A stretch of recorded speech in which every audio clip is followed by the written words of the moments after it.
Первый европейский чемпионат по футболу среди вайнахских команд состоялся в прошлом году в Страсбурге. В посвященном памяти Юсупа Темирханова состязании приняли участие 7 команд.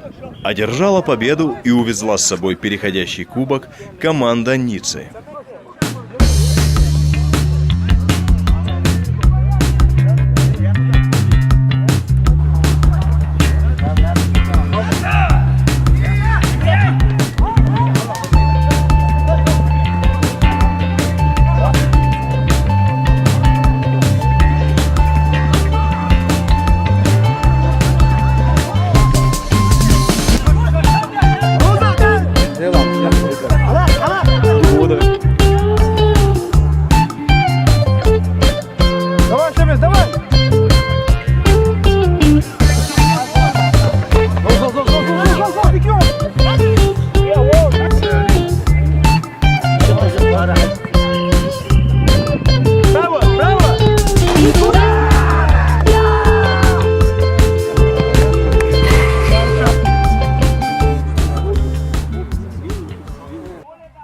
В этом году мы приглашаем вас на ежегодный чемпионат в Страсбурге еще раз.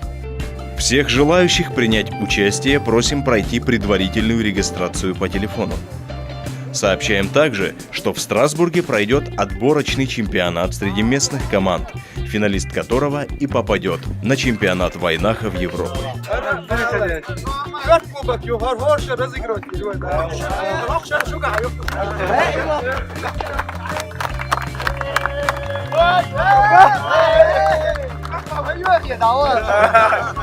Организатором является ассоциация Даймехкен Херч, цель которой – укрепление братства вайнахов и агитация здорового образа жизни среди молодежи.